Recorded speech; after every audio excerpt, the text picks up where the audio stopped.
Before the bite, before the crumb, before the scent of crust rising to greet the morning air, there is heat, not the flash of modern microwaves, nor the sterile hum of electric coils, but a living warmth, a crackling glow, the pulse of fire.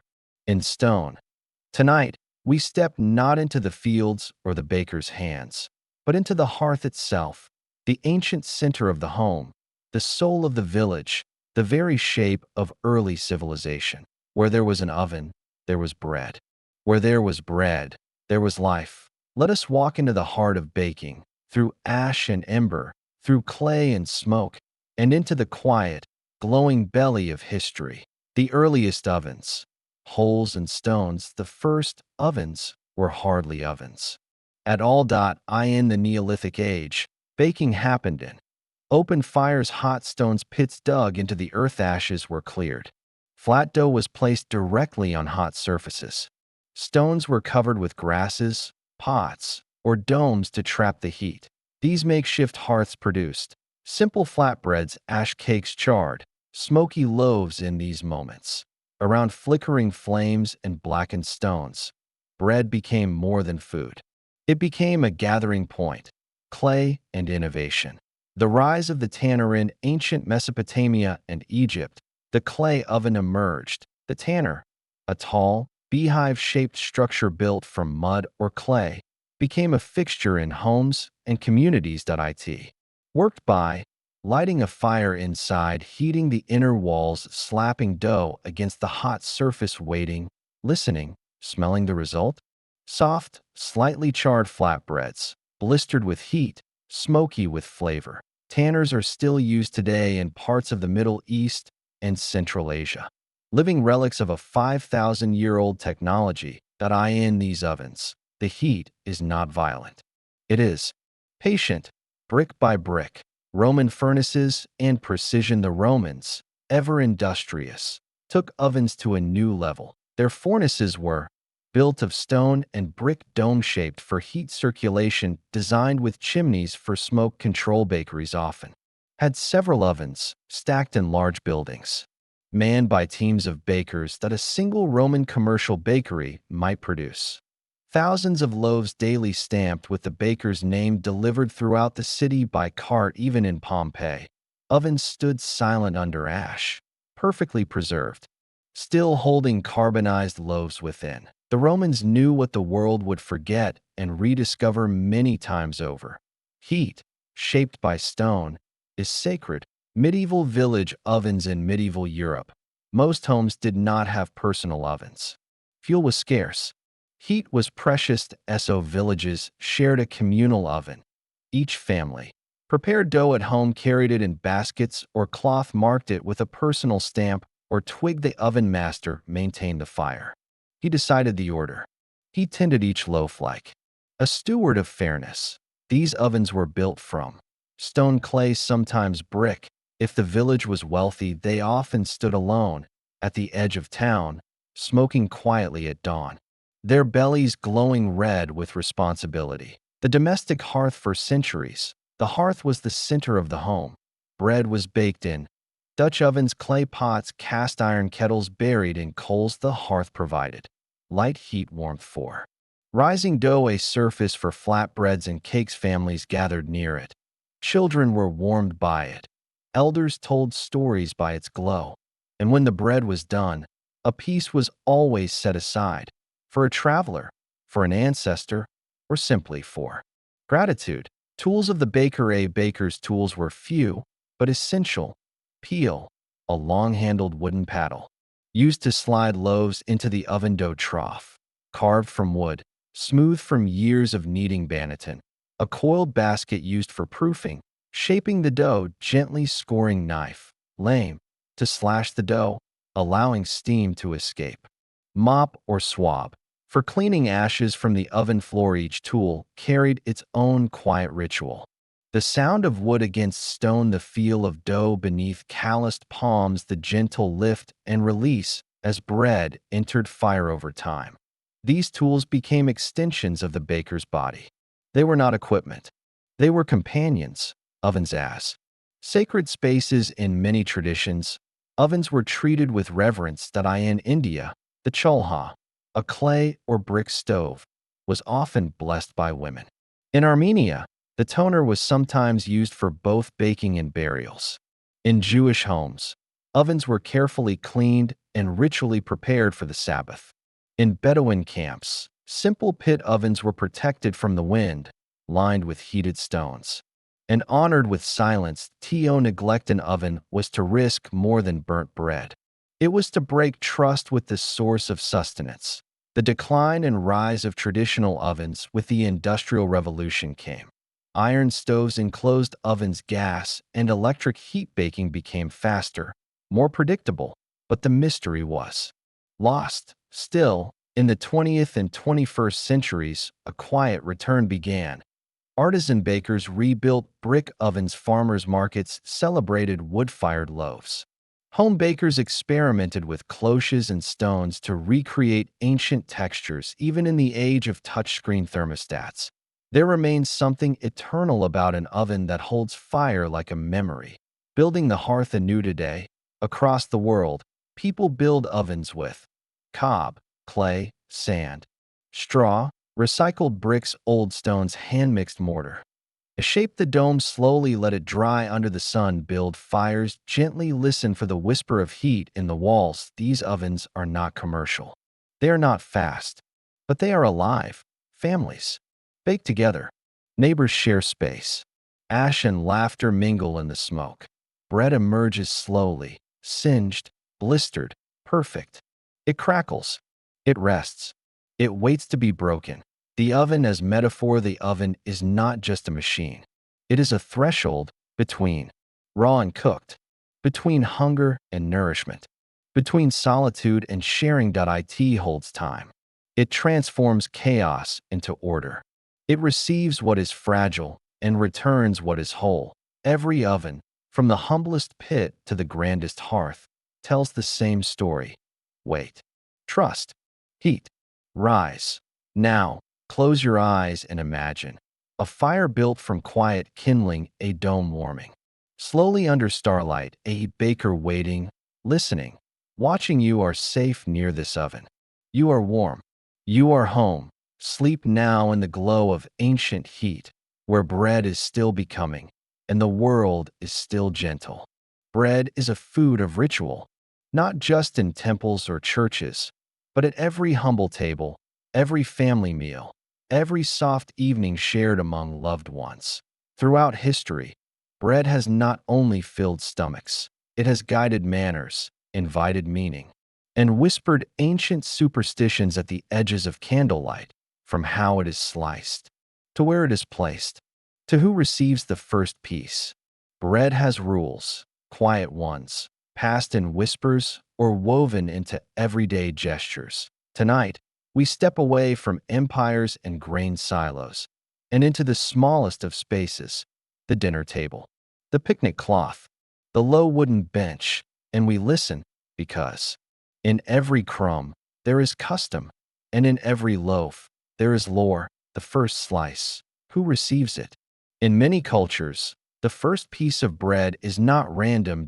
In Eastern European homes, the first slice of fresh bread is often given to the oldest guest in respect, or to the youngest child in hope, or to the household guardian spirit in ancient remembrance. In Greek Orthodox families, the first slice is often set aside for Christ, a quiet spiritual gesture.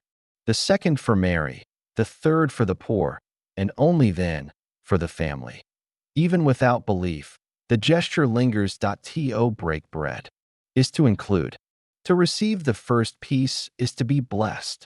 Breaking, not cutting the knife, and the loaf have long had a complicated relationship. In many traditions, it is considered unlucky to cut fresh bread with a knife, especially the first loaf after a harvest. The preferred method, breaking by hand. It is gentler. It is communal. It avoids the sharpness of metal on warm crust. In Jewish tradition, on the Sabbath, the braided challah is torn, not sliced, symbolizing peace, not precision. In peasant homes across Europe, the knife was reserved for meat. Bread was passed. held, pulled. Even today, in cafes and picnics and quiet meals, breaking bread remains a shared act of intimacy. Bread in the table. Where it rests in traditional French etiquette, bread should never be placed directly on the dinner plate. It is set gently on the tablecloth or a side plate, separate from the meal. This small gesture honors the loaf as its own presence, not just a side that in Italian homes. Bread is used to mop up sauce. Per la scarpetta, a sign, not of rudeness, but of appreciation in Japanese fusion restaurants, where bread meets rice customs. It's customary to offer small, neutral bread with olive oil, not butter, a nod to restraint and respect for texture. Each tradition has its rules. Each loaf finds its place. The superstitions of bread, perhaps more than any other food, gathers folklore like flour in many rural areas of Europe. Dropping bread on the floor is bad luck, leaving it upside down is a sign of disrespect. Burning it in the oven invites misfortune, placing bread crust down suggests death in the house in Norway. Crumbs must be swept carefully, never brushed off the table carelessly, because wasteful crumbs are said to invite hunger in parts of Ireland. An X is cut into the top of soda bread before baking, to let the fairies out or keep the devil away. In Russia, when someone leaves for a long journey, family members may place a slice of bread and salt in their pocket, a wish for safe passage and full meals. And in Mexico, bread in the shape of bones is baked on the Day of the Dead, a ritual offering to ancestors, both somber and sweet. These are not idle fears. They are habits born of generations for whom bread was life, and any waste was risk. Saying grace. Blessings over bread around the world. The simple act of eating bread is often preceded by words of gratitude in Christianity. Give us this day our daily bread. Begins the most well-known prayer in Judaism. Baruch Atah Adonai, Hamatzi Lechem min haaretz. Blessed are you, Lord, who brings forth bread from the earth. In Islam, Bismillah is said before every meal.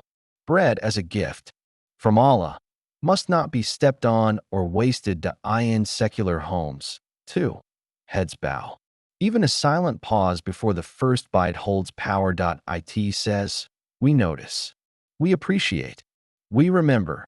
Table manners across cultures. Bread shapes behavior. 2. In Middle Eastern culture, bread is communal, torn from a shared flat round. One hand serves, the other remains clean. The bread scoops, wraps, offers. It is both food and utensil. In Ethiopia, injera, a spongy sour flatbread, is the base, the plate, and the spoon. Guests are fed by hand.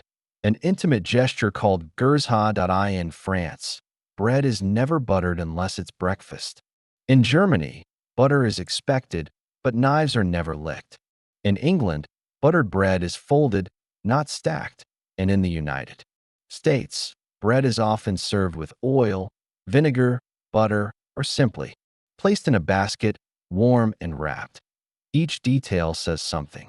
Each gesture tells of place, upbringing, and custom. Crumbs and consequence. Crumbs matter. In some homes, they are swept immediately. In others, allowed to linger as signs of life.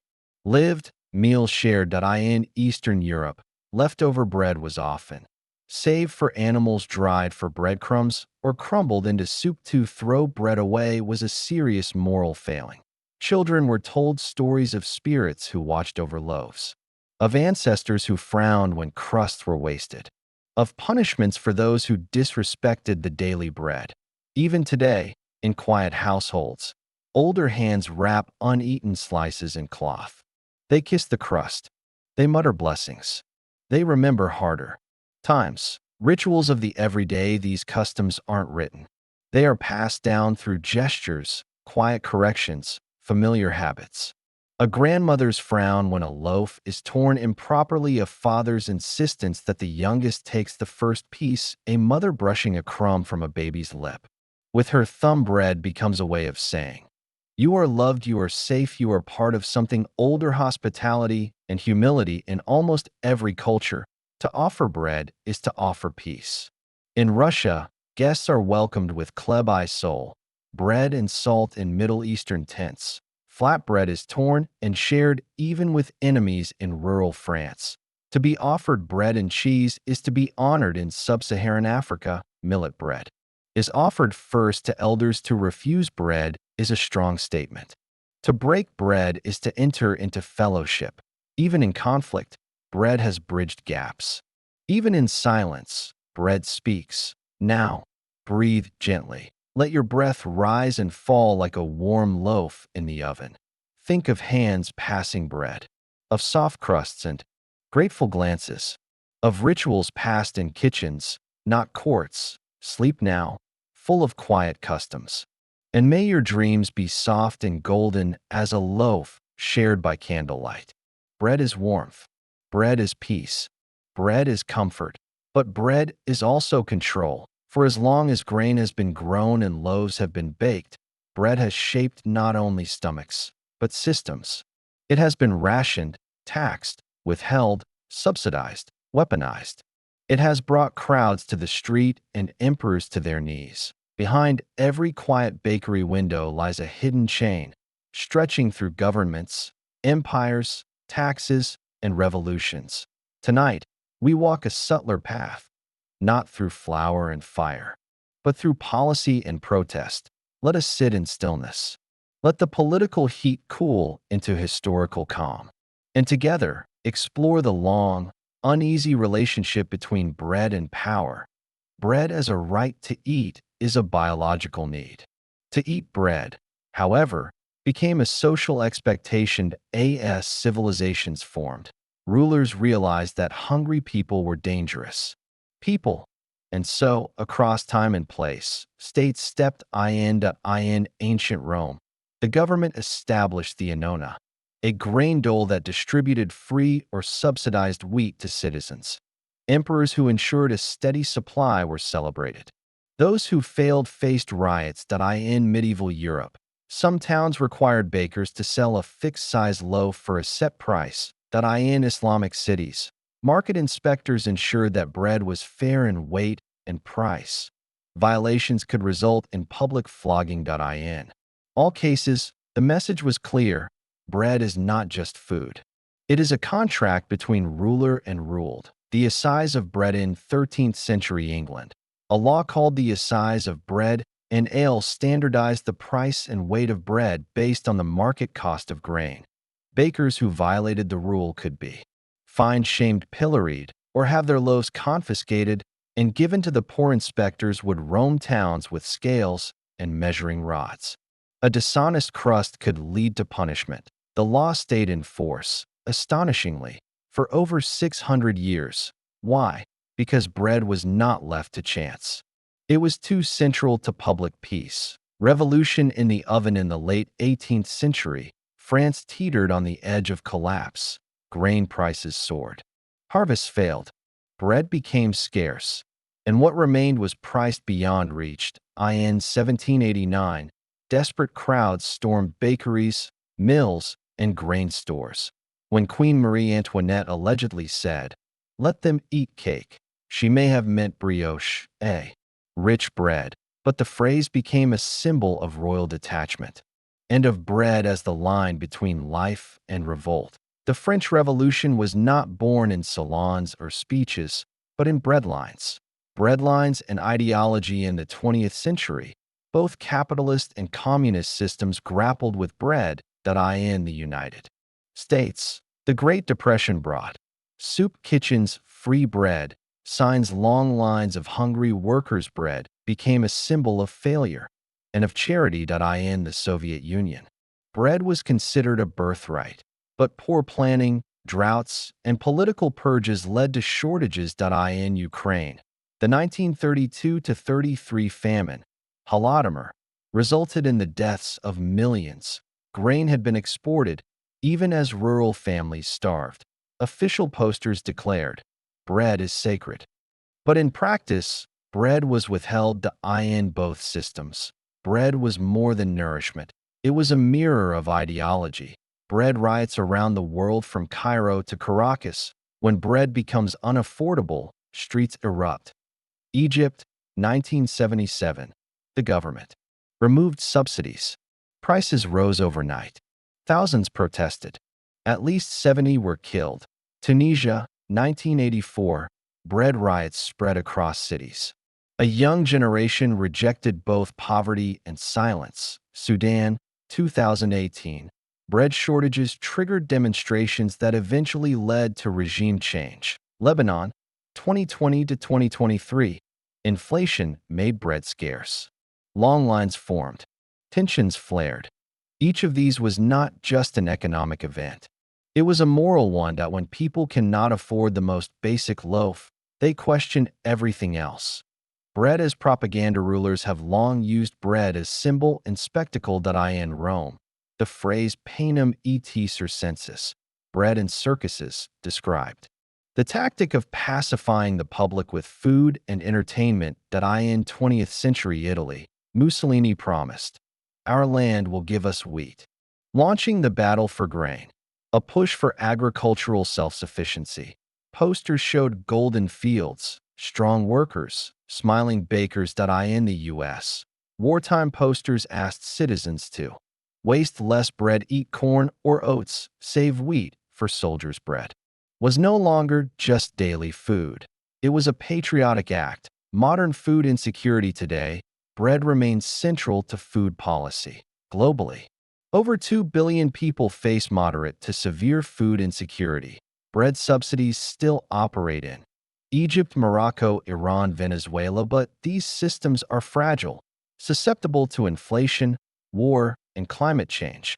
When war disrupts grain exports from Ukraine or Russia, when drought hits the wheat belts of the US or Australia, when prices rise at the bakery, the echoes are felt worldwide.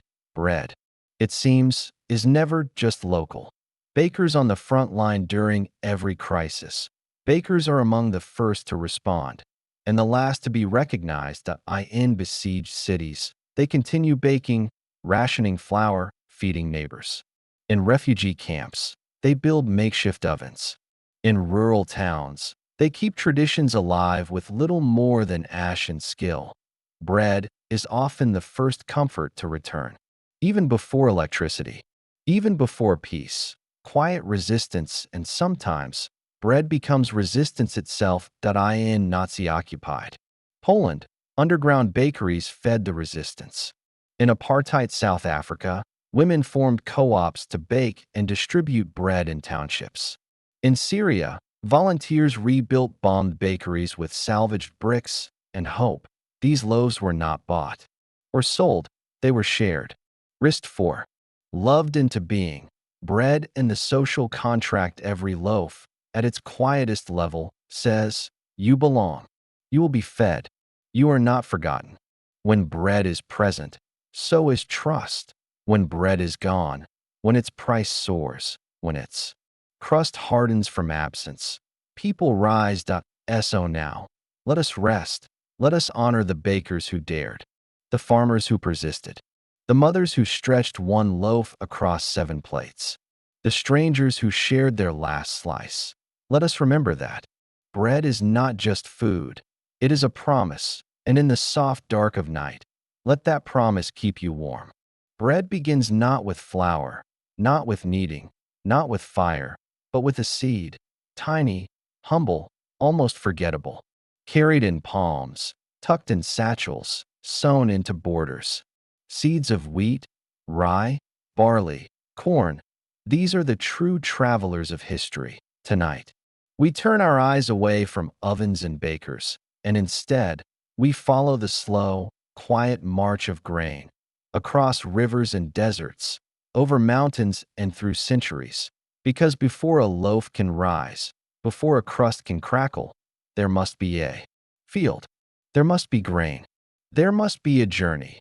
Let us walk gently now across the golden hush of ancient fields, the first wheat, wild ancestors more than 10,000 years ago, in the Fertile Crescent, a stretch of land curving from modern-day Iraq through Syria and into Turkey. Early humans began gathering wild einkorn and emmer wheat. These ancient grains grew in quiet patches. They were not planted. They were found, gathered by women and children, roasted over fire, ground between stones, mixed with water, shaped into cakes, and warmed on flat rocks. At some point, someone noticed. When dropped, some seeds grew again. Thus began the long relationship between people and grain, not of conquest, but of partnership, domestication. The quiet revolution, unlike the sword or the wheel, domesticated grain changed the world silently. Einkorn and emmer gave way to durum wheat and then bread wheat, a grain with higher gluten content, perfect for rising. Suddenly, bread was no longer flat and dry. It could be soft, chewy, crusty. People began to settle, to build villages around fertile soil, to time their seasons to planting and harvest. Cities grew where grain grew. Trade routes emerged where surplus could travel. And war, yes, even war, often followed the paths of wheat. The spread of wheat. East and west from the Levant, wheat spread to Egypt, where it filled granaries for Pharaoh's Greece, where it was called Cetos, sacred to Demeter Rome, where it became panis, the daily food of the citizen through conquest and commerce. Wheat crossed the Alps into Gaul, the Balkans into Slavic lands, the steppes into Central Asia by 1000 CE. Wheat was growing in England's green hills, northern India's Punjab plains, China's western frontiers, and in every place it went, it changed. New varieties adapted to cold, to heat, to drought. Some grew tall and golden, others short and tough. Grain listened to the wind. It learned the language of each soil. Rye, the resilient cousin in colder climates. Wheat struggled. Enter rye. A darker, hardier grain, less refined, but more forgiving. Rye could grow in the frozen north of Scandinavia, the acidic soils of Russia, the poor lands of the Baltic coast. Rye bread was dense, sour, rugged. It lacked the airy softness of wheat loaves, but it lasted longer, and it fed the poor. In Eastern Europe, rye became the grain of survival. In monasteries, it became the bread of discipline. In villages, it became home. Corn, the American gift. Meanwhile, across the Atlantic, another grain ruled: maize, or corn. First domesticated in what is now Mexico over 9,000 years ago, corn spread north and south across the Americas. Unlike wheat or rye, corn did not rise. It was made into flatbreads, tortillas, porridge, atole, polenta, cakes, arepas, jana cakes. It was soaked in lime water, a process called nixtamalization, to release vital nutrients. To the Maya and Aztec, corn was not just food. It was life. They believed humans were made of maize dough, and when Europeans arrived, they took this golden grain back across the ocean. New worlds, new loaves. By the 17th century, three main bread grains crisscrossed the globe. Wheat, moving west to the Americas and south to Africa. Rye, moving east and north through Europe and into Siberia. Corn, moving east into Europe and Africa. Each grain brought its flavor, its customs, its rituals. In colonial America, wheat was prized, but expensive. Rye and corn were everyday fare. Thirded bread, made of wheat, rye, and cornmeal, was common. In southern Africa, corn became a staple. Porridge and flat cakes replaced imported wheat bread. In Italy, polenta became the bread of the mountains. Corn joined chickpeas and barley in the kitchens of the poor. The world was reshaping bread, and bread was reshaping the world. Colonialism and control of grain was more than food. It became currency, leverage, control. Colonial powers imposed wheat on lands that had thrived on millet, teff, sorghum. Why? Because wheat was a symbol of civilization, as defined by the colonizers. European-style bread was considered superior. Indigenous grains were dismissed as primitive. Mills were built, silos constructed, traditional farming suppressed. And yet, people adapted. Old recipes merged with new grains. Spices were added. Flatbreads persisted. Grain could be colonized. But it could also resist the science of seeds in. The 20th century, science turned to seeds. The Green Revolution introduced high-yield wheat to India and Mexico.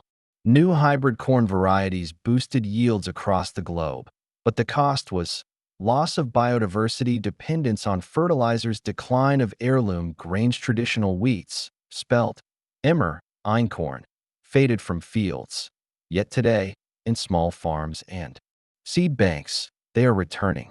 Cherished not for their productivity, but for their character. Grain, once again, is becoming personal. Grain as migration. Every loaf tells a story of migration, not a sack of wheat crossing the Mediterranean. A pocket of rye tucked in a refugee's coat. A handful of cornmeal saved through exile. Grain travels silently, but it carries memory. Wherever people move, they plant. And wherever bread rises, it roots them. The field before the fire, so before the oven, before the baker, before the meal. There's the field, the seed, the hush before harvest. Tonight, as you close your eyes, imagine a world of grain. A sea of golden wheat waving in Anatolia, dark rye shivering in Polish snow, corn rustling in Guatemalan sunlight, each stalk a promise, each grain a history, each loaf the result of centuries of quiet journeys. Sleep now, as seeds sleep in soil. And when you dream, may it be of fields, endless, swaying, warm. Before the world wakes, the baker is already there, kneading, measuring, shaping, waiting. The oven crackles in the dark. The dough rises slowly, and the silence is thick with flour, long before alarm clocks, before factory whistles or roosters crowing. There was the gentle rhythm of the baker's breath and the quiet promise of warm bread to come. Tonight, we set aside kings and cathedrals. We step away from empires and armies, and instead, we enter the bakery. Small, warm, fragrant, because behind every slice of bread lies a human story, one of patience, practice, and profound routine. Let your thoughts slow to match the baker's rhythm. Let your breath soften like dough. And let us begin.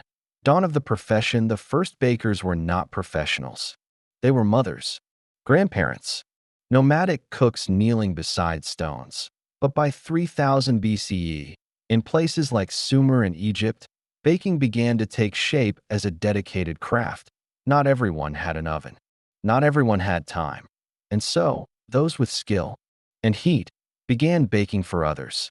In return, they received goods, grain, and later, coin.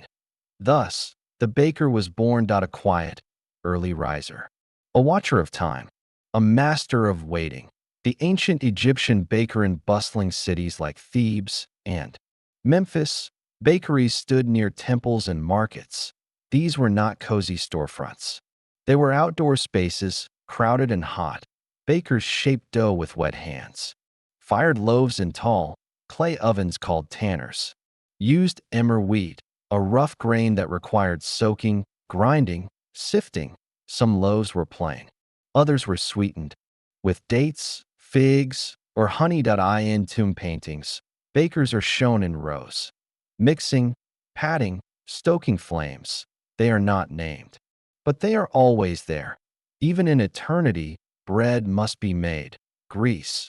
The baker is artisan. By the classical period, Greek cities had professional bakeries. They made barley loaves for the working poor, spiced cakes for festivals, bread with cheese, olives, and herbs. Ovens were built from stone and fired with wood. Dough was often fermented overnight. Early sourdough.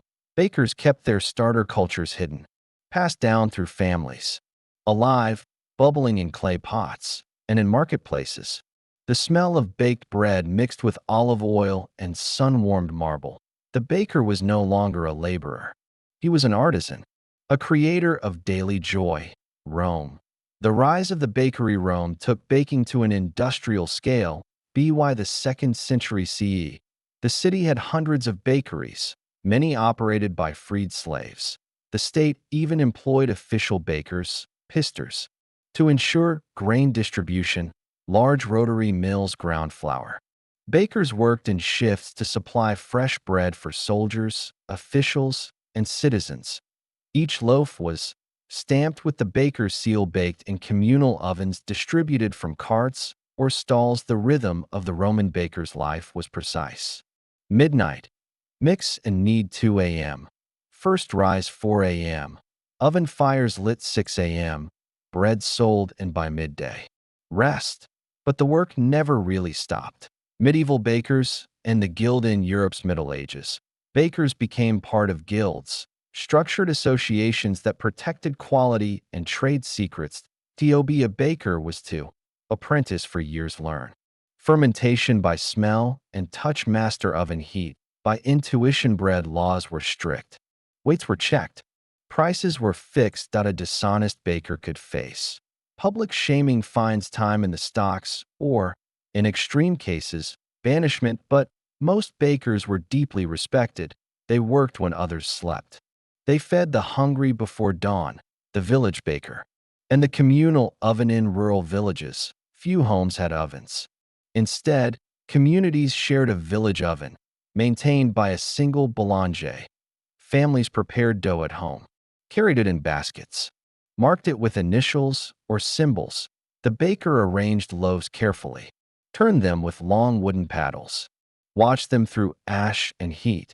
This was more than convenience. It was community. To bake together was to trust. To wait together was to belong. The industrial age, mechanization and lost. The 19th century brought steam engines, mechanical kneaders, and massive ovens. Bread became cheaper, faster, uniform, but something was lost. The baker's hands were replaced by machines, his judgment by dials, his warmth by steam. Still, in corners of every city, small bakers held on, mixing dough in worn wooden tubs, rising before the sun, delivering by bicycle. Even as factories grew, the smell of handmade bread never disappeared. It clung to alleyways and early mornings. Women in the bakery. While many bakers in records were men, women have always shaped the world's bread. They taught children to knead, maintained sourdough starters, baked during war and widowhood, sold loaves in markets in some regions, like rural India or West Africa. All baking was done by women who passed down techniques without words through repetition. Their names were rarely written, but their work fed generations. They were the silent bakers, and their ovens, often unrecognized, were the beating heart of homes. The modern artisan baker today, amid supermarkets and convenience, the artisan baker has returned.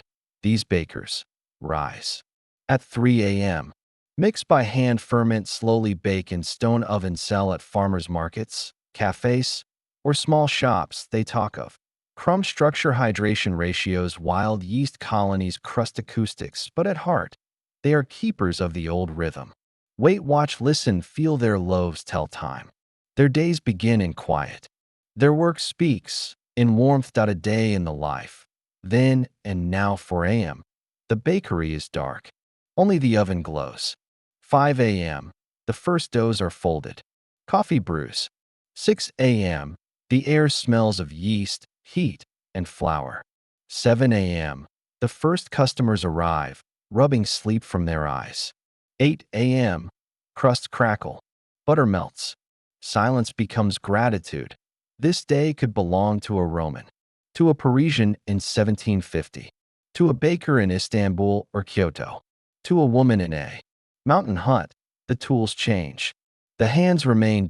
So now, rest like a loaf before the bake. Let your breath rise and fall like dough. Let your thoughts soften, fold, rest.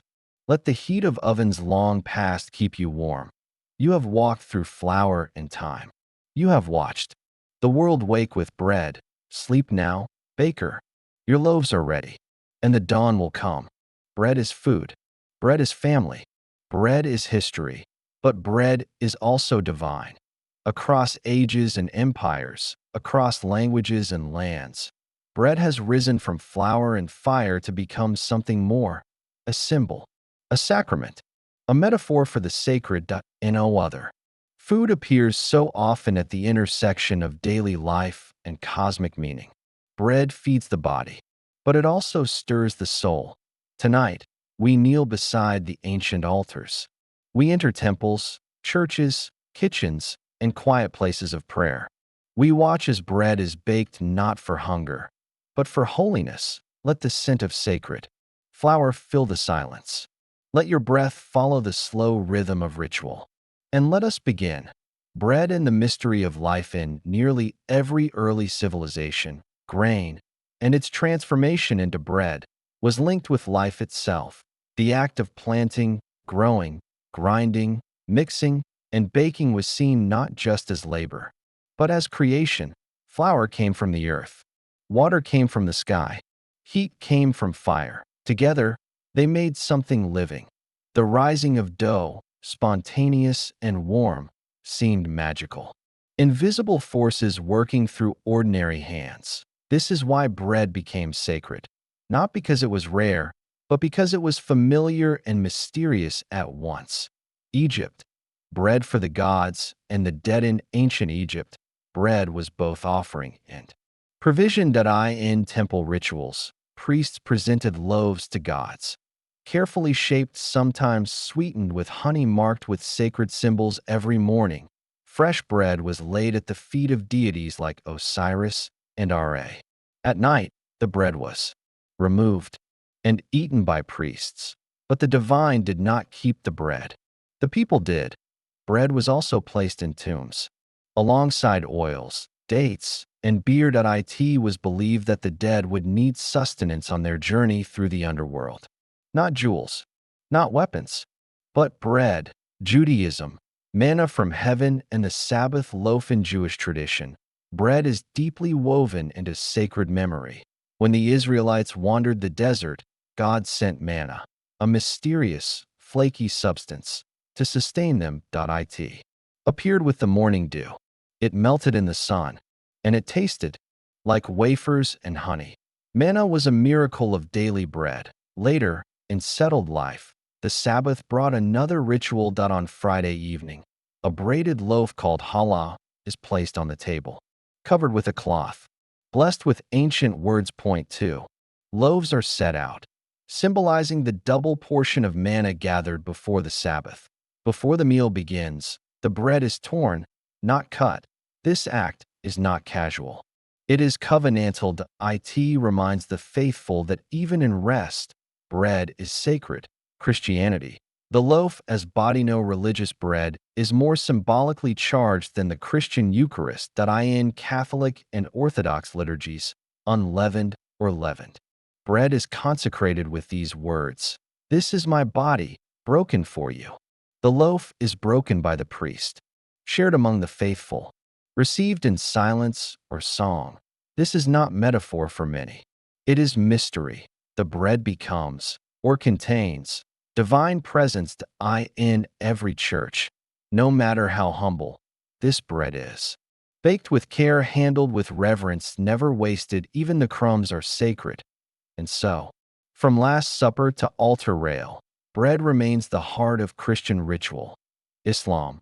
Bread as blessing. In Islam, bread is not sacramental in the Christian sense, but it is deeply blessed. The Prophet Muhammad is said to have treated bread with immense respect, never wasting it, never stepping on crumbs. This day, Muslims around the world say Bismillah in the name of God before eating. Pick up fallen morsels. Avoid throwing bread away. In some regions, uneaten bread is placed on a wall or ledge for birds, a quiet act of charity. The word barakah, blessing, is often invoked when speaking of food, especially bread. And during Ramadan, when the fast is broken at sunset, the first bite is often a piece of bread or date. In that moment, bread becomes gratitude made edible. Hindu offerings and the flatbread of devotion. In Hindu temples and homes, food offered to deities is called prasadam, meaning grace or blessing. Among these offerings are simple breads: roti, whole wheat flatbread; puri, small, deep-fried rounds; paratha, layered in ghee brush. These are cooked with intention. Placed before idols of Krishna, Vishnu, Durga, and others. Then shared among devotees. The bread is no longer just food. It has been touched by the divine. To eat prasadam is to receive more than nutrition. It is to partake in sacred exchange. Sikh. Langar. Equality through bread in Sikhism. Every Gurdwara, temple, offers a langar, a free communal meal. Everyone, regardless of caste, creed, gender, or status, sits on the floor and is served the same food. Point. One of the staples is roti, a soft, hand-rolled bread cooked on massive griddles. Volunteers make thousands daily. No one is paid. No one is turned away. To make or eat this bread is an act of seva, selfless service. In the soft round of roti, equality is practiced, not preached. Bread in myth and symbol. Bread also appears in stories and symbols beyond ritual. In Greek myth, Demeter, goddess of the harvest, gifts bread to mortals. In Slavic folklore, bread and salt are offered to guests as sacred welcome. In Norse sagas, the grain god Frey brings peace and harvest through shared loaves. Bread becomes a stand-in. 4. Life return renewal. Its rising mirrors the sun. Its breaking mirrors the cycle of giving and receiving. Its warmth mirrors the divine presence in human hands. Modern echoes of the sacred even in secular spaces. Bread carries spiritual echoes. A family loaf placed at the center of the table. A shared slice in times of grief, a wedding bread offered and kissed, a silent moment before a meal begins. These are not official rituals, but they are rituals nonetheless. They remind us that bread is never just chemistry. It is memory, passed down not through doctrine, but through doing. A grandmother's kneading hands. A child's first bite. A prayer whispered while the oven waits. Now, sleep gently. Imagine the hush of temples. The crackle of sacred crust, the softness of shared hands, the golden shimmer of loaves placed on altars or humble tables. You are fed, not just in body, but in something quieter. Call it grace. Call it presence. Call it the peace of bread. Bread is comfort. Bread is warmth. Bread is memory. But bread is also scarcity. It is hunger. It is longing. It is desperation shaped into a crust that we often remember bread as something present.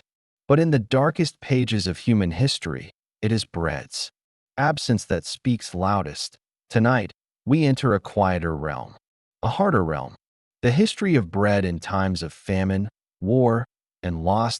It is not a tale of celebration, but of survival, of resilience, of the strange, stubborn will to bake, even when there is nothing to bake with. Let us soften our breath. Let us listen gently. Let us follow the trail of crumbs backward into history's hungriest hours. The shape of absence in ancient languages. The word for hunger often echoed the word for bread. In Hebrew, lechem, bread, appears again and again as a symbol of sustenance. In Latin, panis, bread, becomes the root of companion, one who shares bread. And yet, in times of famine, there is no bread to share. Only memory. Only grief. To miss bread is not to miss a flavor. It is to miss stability. It is to miss normal. Egypt's black years, the Nile, is life. But when it fails, so does everything that depends on it. In the reign of Pharaoh Jedkar. Inscriptions tell of flood failure. The river did not rise high enough. Fields lay dry. Grain stores emptied, and the people, so used to bread, faced a silence of ovens. Villagers ground tree bark. They roasted acacia seeds. They boiled papyrus root. And still, they starved. Bread was not merely absent. It was replaced by bitterness. When bread returns after famine, it is not welcomed with joy, but with quiet reverence. Rome riots for a loaf. In ancient Rome, grain shipments from Egypt and North Africa fed over half the city. But when pirates, storms, or political instability delayed those ships, chaos followed. The grain dole, the kura anoni, became life or death. When Emperor Claudius faced grain shortages, the people turned on him. Crowds stormed the port. Bakeries were ransacked. "Give us bread," they cried, "or give us back the sea." Bread riots were not rare. They were rituals of desperation, because for the Roman poor, no bread meant no tomorrow. Medieval Europe and the Great Famine, 1315 to 1317, for 2 years it rained. Not gentle showers, but endless, punishing skies. Fields drowned. Harvests failed. Grain rotted. Bread became a memory. People mixed their flour with bark, moss, acorns, ground bones. Mothers offered children loaves that made them sick. Desperate fathers sold everything for a handful of oats. Chroniclers wrote of men eating leather, of parents abandoning children, of entire villages vanishing. This was not legend. It was Europe, and at the center of every hunger was the question, where is the bread? The Irish potato famine. Bread as luxury in 19th century Ireland. The staple food was not wheat, but potatoes. When blight struck in 1845, over 1 million people starved. Another million emigrated. Bread, especially white bread, was rare, a luxury, an item reserved for landlords, clergy, soldiers. The poor sometimes lined up for soup kitchens run by charitable groups. There, bread was offered alongside thin broth. It was called relief.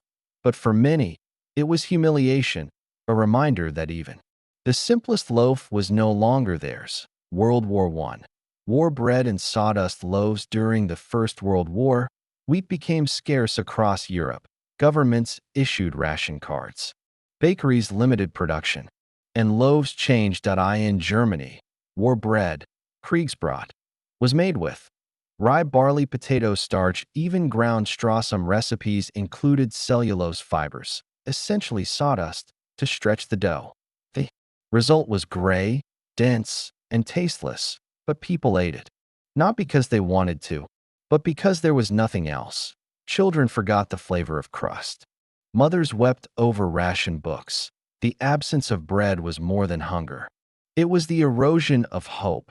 The Siege of Leningrad, 1941 to 1944. In the longest siege of modern history, the city of Leningrad, now St. Petersburg, endured nearly 900 days of starvation during World War II. Bread rations dropped to 125 grams per day, less than a slice. But even that bread was not real bread. It was made from sawdust, flour, dust, cellulose, linseed cake, wallpaper paste. Children stood in snow for hours to receive their ration. And still, they waited, because even a sliver of bread meant life. Breadlines and dust bowls in 1930s America. During the Great Depression, bread once again symbolized survival. Photos from the era show long lines outside soup kitchens, children holding tin bowls, free bread, signs painted by hand. The land had turned to dust. The jobs were gone, and bread was conditional. It was given by charities, by churches, by the kindness of strangers, not baked with pride, but handed out with pity. And still, people took it, grateful, ashamed, alive. The politics of bread. Governments have long known that bread is stability. When there is no bread, revolutions begin, regimes fall, crowds rise. The French Revolution was fueled by famine. Marie Antoinette's apocryphal quote, "Let them eat cake," was not just about pastry. It was about bread's betrayal. Even today, bread prices spark unrest. The 1977 Egyptian bread riots, Tunisia in 1983, Venezuela in 2016, Sudan in 2019. Bread is not just food. It is expectation. Bread as resistance. In some places, baking became a quiet rebellion. In ghettos, in camps, in refugee kitchens, people still baked. Tiny loaves, hidden dough, shared slices. Why? Because to bake bread when all is lost is to say, "We are still here." It is a refusal, a statement, a form of memory made edible. Now, rest. You have walked through hunger. You have watched the ovens go dark.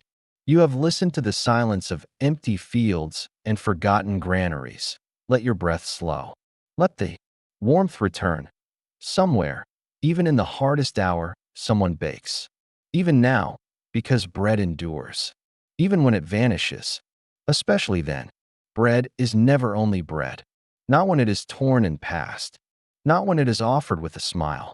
Not when it is placed between strangers. Some foods fill the stomach. But bread, when shared, fills the space between people. It is invitation. It is agreement. It is peace. That to break bread is not merely to eat. It is to acknowledge a bond of time, of trust, of common need. Tonight, we wander gently through centuries and across continents to explore the ancient, quiet ritual of sharing. Bread, not in war, not in wealth, but in company. Let the table be set.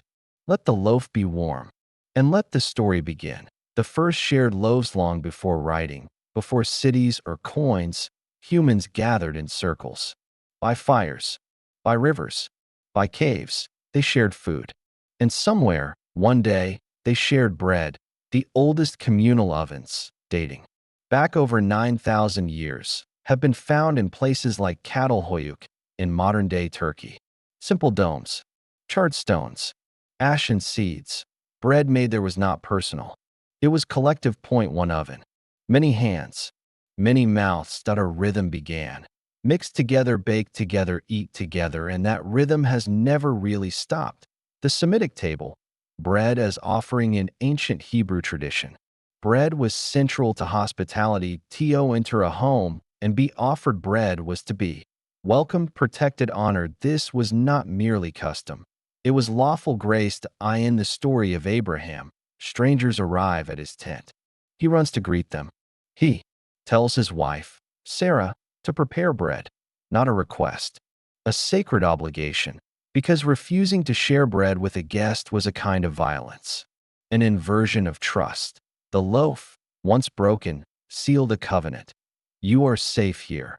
Greek symposia and the loaf of conversation in ancient Greece. The symposium, literally drinking together, was a structured, ritualized meal. Bread always began the table. As wine flowed and philosophy followed. The shared loaf kept the space grounded. Each guest received their portion. Each bite marked presence and participation. To eat bread and speak aloud was to be part of the polis, the civic life. Bread meant no seat, no voice.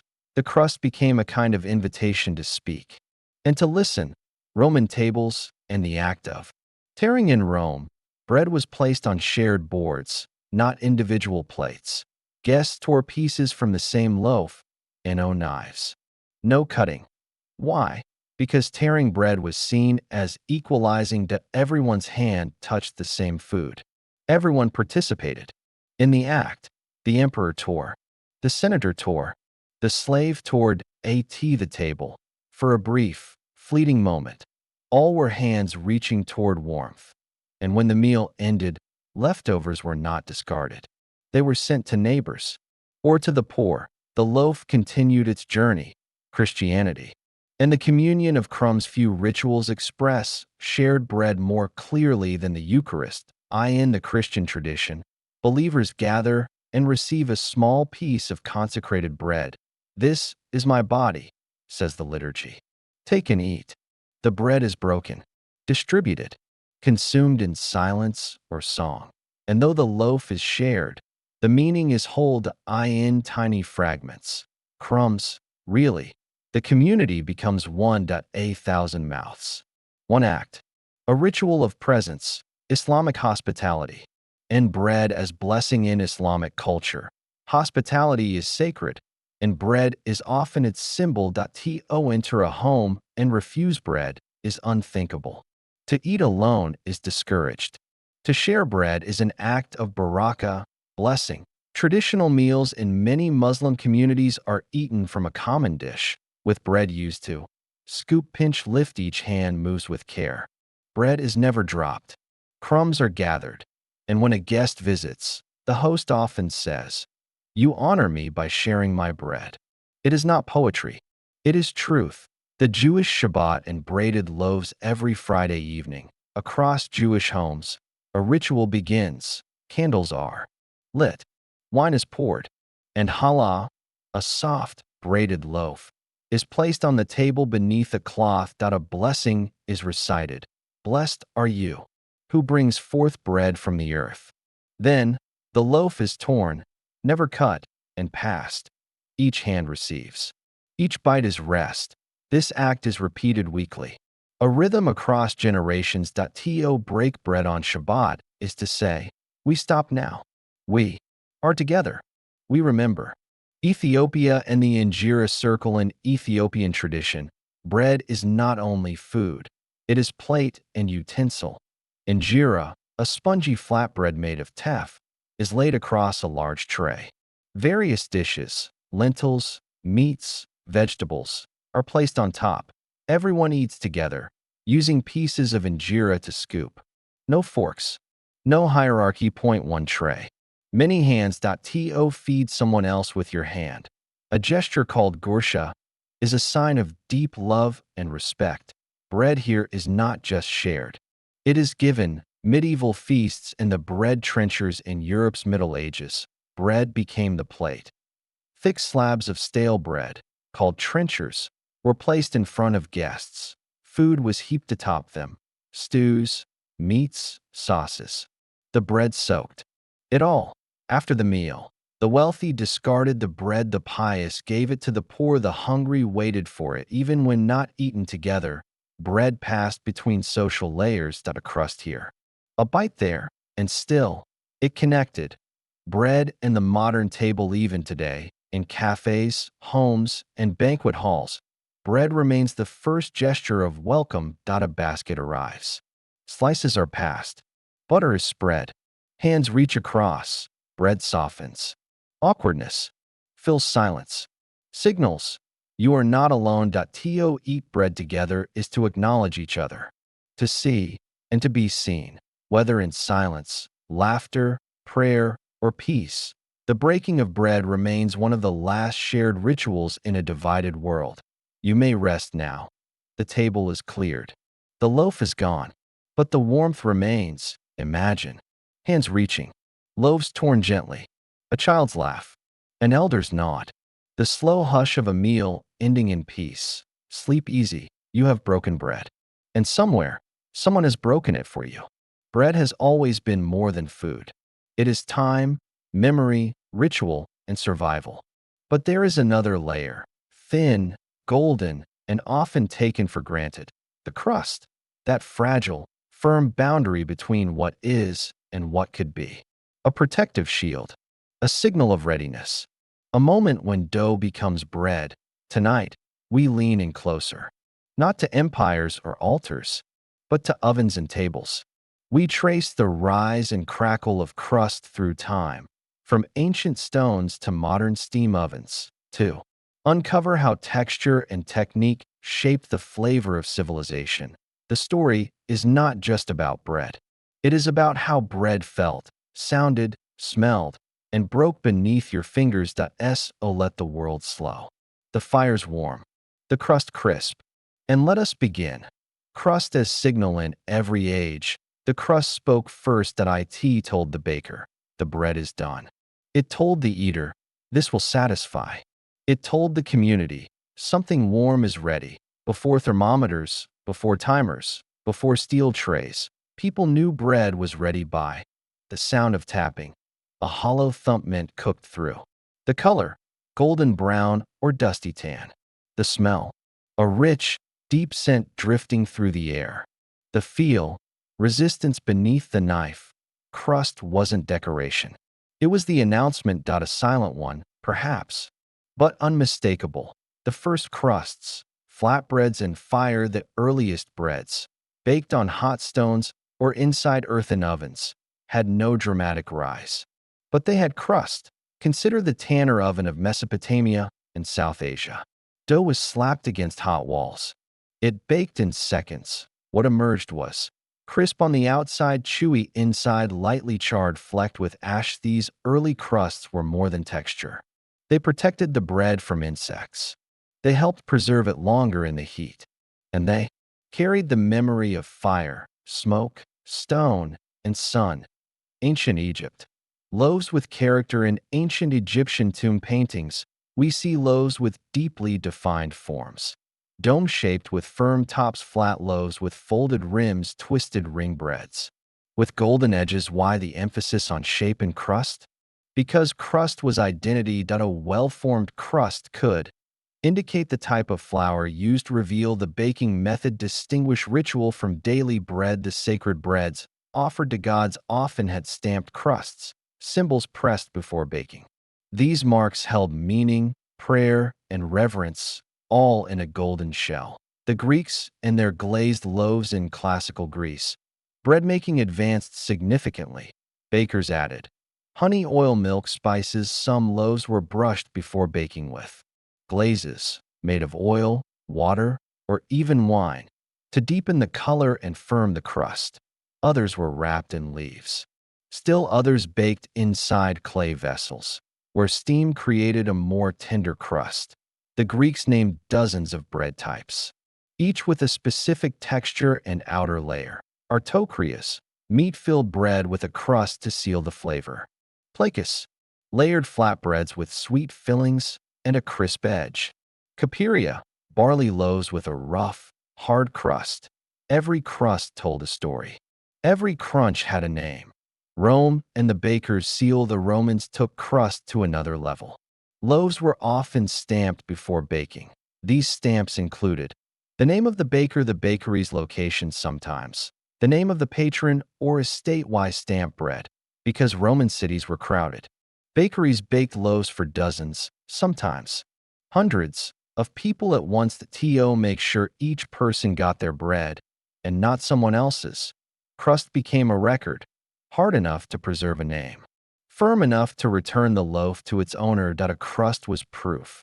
Techniques, scoring, glazing, and steam. As bread styles evolved, bakers developed techniques to manipulate the crust. Scoring, slicing patterns into the surface before baking, allowed steam to escape, controlled the direction of rise, created distinctive appearances. Glazing, brushing with water, oil, or egg, changed sheen, influenced softness or crunch, added flavor. Steam baking, developed in medieval ovens and refined later. Delayed crust formation allowed greater oven spring, created a thinner, shinier, blistered crust. Each method shaped not just texture, but emotion. A soft crust says comfort. A crackling crust says confidence. A blistered crust whispers of wood and fire. Crusts across cultures around the world. Crust told cultural stories. France, thin, crisp crusts on baguettes. The sound of snapping. Germany, thick, dark rye crusts, strong and sour. Italy, chewy, edges on ciabatta, bubbled, blistered from hot ovens. India, tandoori crusts, charred in flame, never dry. Mexico, crustless bolillos with soft interiors for dipping. China, scallion pancakes, crispy outer rings, chewy centers. North Africa, cobs, golden top crusts, dusted with semolina. No2 crusts are the same. Each reflects heat, humidity, flour, fuel, and feeling. The crust as division in harder times, crusts became lines of class. The rich ate crusts that were thin, golden, softened with oil or milk. The poor ate crusts that were thick, hard, sometimes even burned. In medieval Europe, trenchers, stale, thick crusts, served as edible plates. At the end of the meal, the trencher was given to the poor, fed to dogs, or discarded. Crust became hierarchy. Who chewed it? Who broke it? Who left it behind? Modern obsession. The artisan revival today. Crust has returned as an object of art. Artisan bakers around the world shape sourdough loaves with deep caramel crusts, baguettes with precise scores, bowls with leaf patterns, country loaves with crackled crowns. Instagram feeds gleam with crust close-ups. Workshops focus on scoring techniques. Steam ovens hum in city kitchens. The crust, once background, is now the main character. The quiet sound of bread. There is a sound, faint and fleeting, that only the crust makes. A whisper, a crackle, Fresh from the oven, a loaf sings as it cools. Moisture inside shifts. Steam tries to escape. The crust pops, crackles, and settles. It lasts a minute or two. Most never hear it. But bakers know. It is the sound of a loaf coming to rest. The bread saying, I am ready. So now, in your stillness, let crust be your guide. Let its memory wrap you gently. The warm scent of grain. The hush of slicing through resistance. The crumb beneath. The comfort beyond. Sleep easy. The oven is cooling. The crust is formed. And the world, for a while, is fed. Empires are built on many things. Iron and conquest. Law and order. Ambition and cruelty. But beneath it all, beneath the swords and stone walls, beneath the banners and decrees, there is something softer, something quiet, something often forgotten. Bread, not glorious, not glamorous, but essential. For soldiers to march, they needed calories. For cities to thrive, they needed ovens. For empires to endure, they needed wheat. Tonight, we leave the village bakery.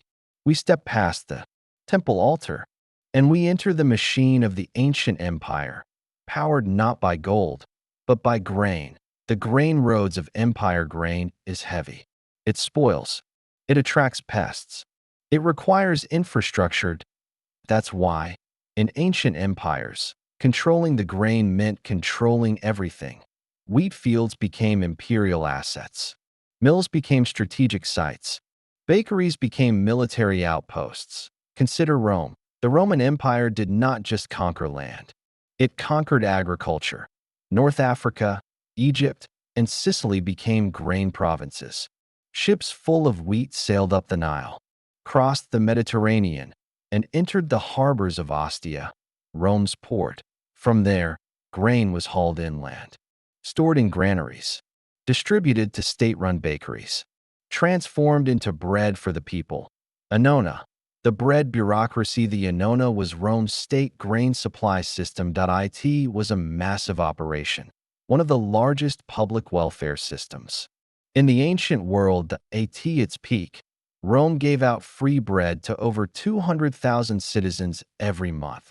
This was the cura annoni, a grain dole meant to prevent famine, maintain public peace, keep citizens loyal. To make it work, the empire needed taxation in grain warehouses, bakers, ships, dockworkers, clerks, guards, all so that a Roman citizen could stand in line and receive a weekly ration of wheat to bake into panis plebeius, the bread of the commoner.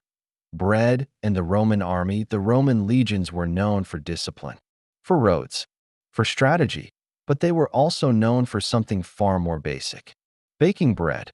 Each soldier received a daily grain ration, usually wheat.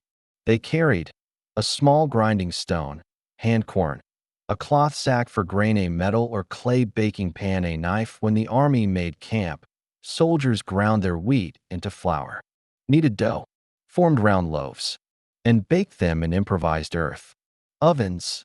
These loaves were dense, dry, meant to last for days. Bread allowed the Roman army to march farther, stay longer, fight harder. Without it, there would be no conquest. Egyptian grain and Roman power. After Rome annexed Egypt in 30 BC, Nile became the empire's most vital grain supplier. The Nile flooded every year. The land grew rich in wheat and barley.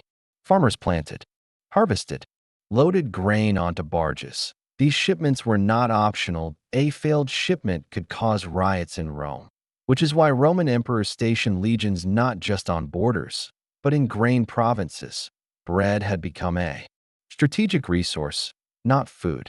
Power, Byzantium, and the continuation of bread. When the Roman Empire fell in the West, it lived on in the Byzantine East. There, too, bread remained essential. The Annona system continued, though reduced in size. State-run bakeries persisted. Loaves stamped with the imperial seal were handed out in Constantinople. Bread even played a role in imperial politics. A starving city could turn against a ruler. A full stomach meant loyalty, and so emperors were judged not only by law or battle, but by how warm the bread was. The Islamic caliphates and grain control as Islamic empires rose in the 7th and 8th centuries, they inherited and improved. The systems of grain logistics, the Umayyads and Abbasids built. Granaries, public mills, caravanserais for grain transport, bakeries along trade routes in cities like Baghdad and Cordoba. Bread became both staple and symbol. The state controlled prices, ensured fair weight, inspected flour quality. Bread remained cheap because leaders knew hungry people revolt, fed people obey. Bread and taxation in nearly every empire. Grain was collected as tax. Farmers paid not in coins, but in sheaves of wheat. These taxes funded armies, roads, bureaucrats, royal courts, temples, and then the grain came back in the form of bread rations, military food, festival gifts, famine relief. It was a cycle. Grow, tax, bake, feed. Ruled an empire that fed itself lasted longer. An empire that failed to do so fell. Bread riots and imperial collapse in times of drought, war, or corruption. Bread disappeared. And when it did, people noticed. They did not rebel over philosophy. They rebelled when loaves vanished, when state bakeries burned in Alexandria, when Roman grain ships failed to arrive, when Byzantine bakeries raised prices, when the bread grew moldy in Baghdad. Each of these moments sent tremors through empire because, in the ancient world, bread was trust. Take it away, and the structure crumbled. Loaves of loyalty, so emperors made sure the bread stayed warm. Some issued silver tokens exchangeable for loaves. Others personally oversaw the bakeries. Some appeared in public surrounded by grain sacks. As a message, bread wasn't just sustenance. It was propaganda. A full belly meant stability, continuity, order, which is why every great empire spent so much energy moving grain from field to mill to oven to hand. A loaf of bread, placed gently into a citizen's palm, said more than 1,000 speeches. You may sleep now. Imagine the quiet march of carts along Roman roads, the low groan of ships filled with wheat, the rustle of flour sacks in a government bakery, the hush of soldiers kneeling beside their camp ovens, the sigh of a mother as she slices warm bread and gives thanks that, today, the system still works.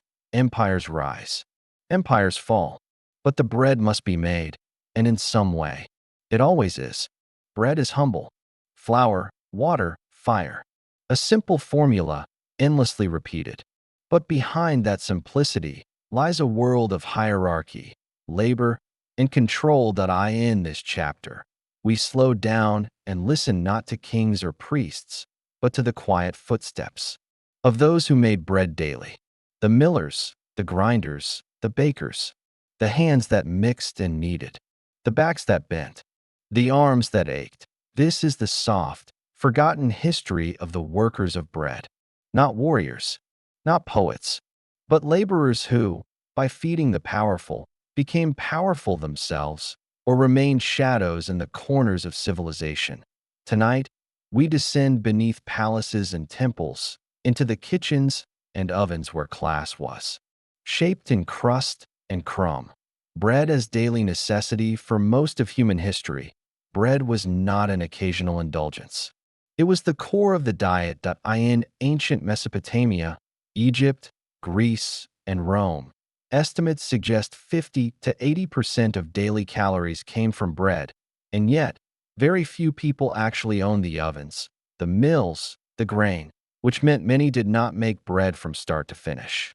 They worked on just one step, one corner of a long, slow system. Bread, like civilization itself, was divided by labor. The temple bakers of Egypt in New Kingdom Egypt, circa 1550 BC, temples dominated food production.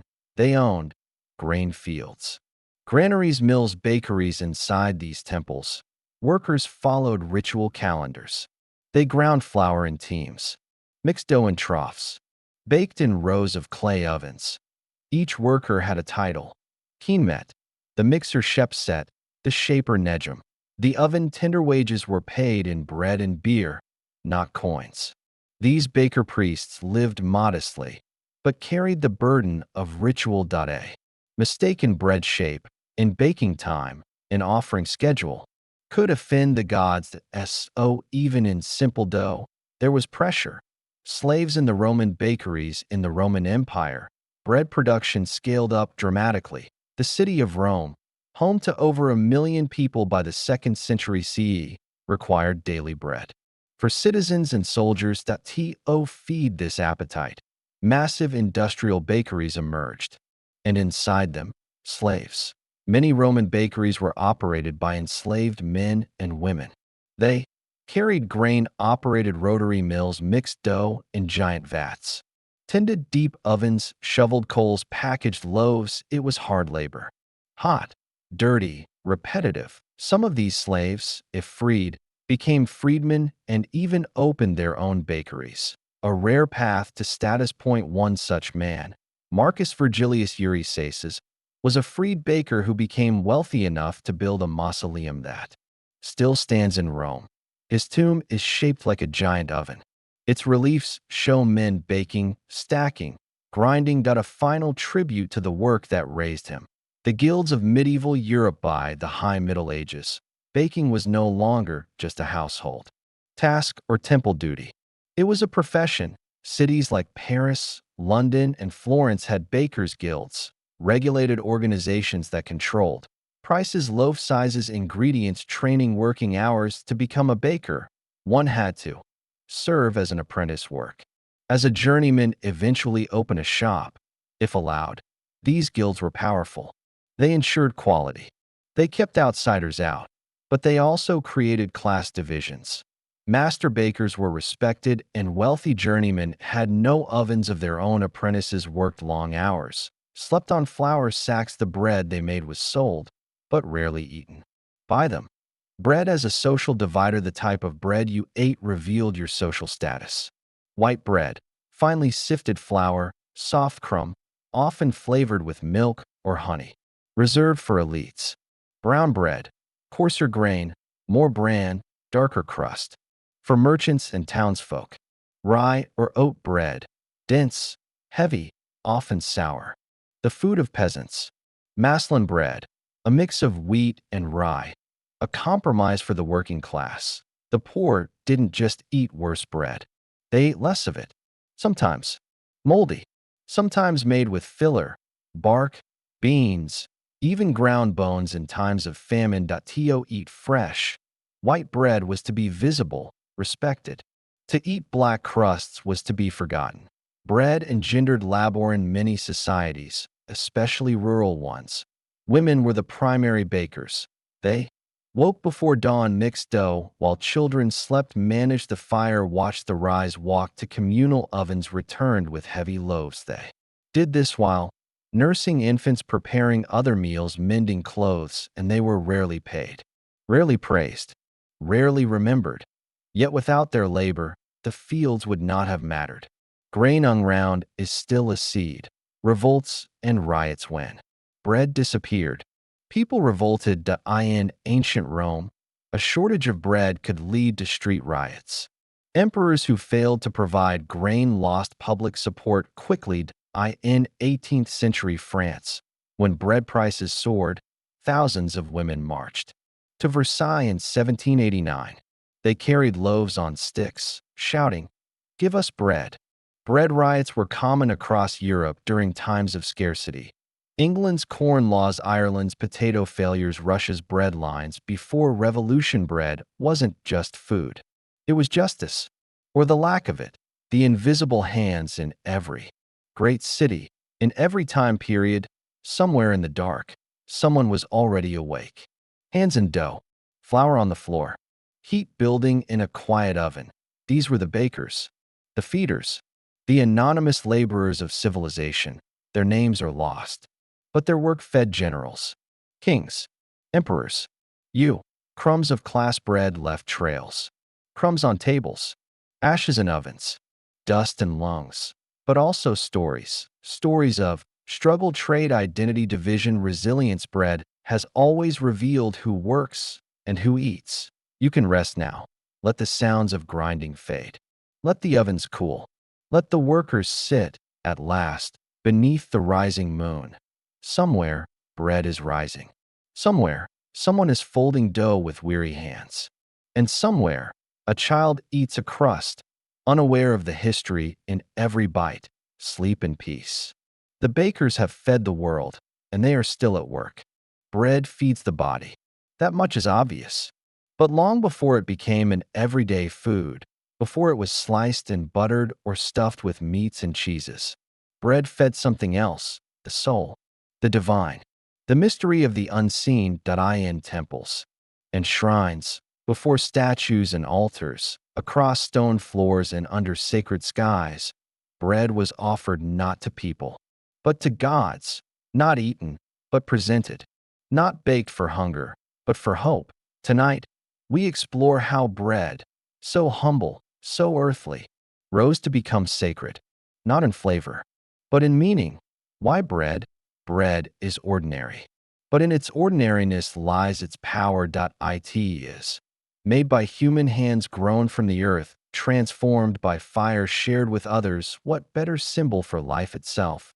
To give bread was to give the best of human effort. To place it at the feet of gods meant acknowledging that what we ate, we did not make alone. The rain fell, the seed grew, the sun warmed, and the gods, perhaps, allowed it all. So we gave them bread. In the temples of ancient Egypt, where grain was currency and bread was wages, offerings to the gods were not rare, they were required. Temple life centered around ritual. Each day began with purification, then music, then offering ceremonies. Among the oil, incense, fruit, wine, and meat, bread was placed, carefully shaped, sometimes dyed, sometimes sprinkled with spices or seeds. Special molds were used to make loaves symbolic in shape. Cones, domes, animals, eyes, suns. Bread in Egypt wasn't just food. It was language. Each shape spoke to a different god, a different prayer, a different moment in the turning of life. Bread for the dead needed bread. 2. Tombs often included loaves for the journey to the afterlife. Recipes painted on walls, clay models of bakeries. One famous example is the tomb of Rekhmire, an 18th dynasty vizier. Its walls depict an entire bakery in motion, needing shaping. Baking offering the implication, even in death, bread must be made. Because even gods and the dead must be fed. Mesopotamia, ritual and ration in the ziggurats of Babylonia and Sumer, bread was not just nourishment, it was ritual currency. Priests managed complex schedules of offerings. Records on cuneiform tablets showed detailed inventories of loaves. Round ones, flat ones, spiced ones, loaves with inscriptions, loaves in pairs. Every god, every festival, every planetary alignment had its assigned bread. To neglect the offering meant risking divine wrath. To offer properly meant hoping for rain, health, peace. Bread, in essence, became a prayer you could hold. Greece. Bread as celebration in ancient Greece. Bread and ritual were intertwined at festivals, like the Panathenea, honoring Athena.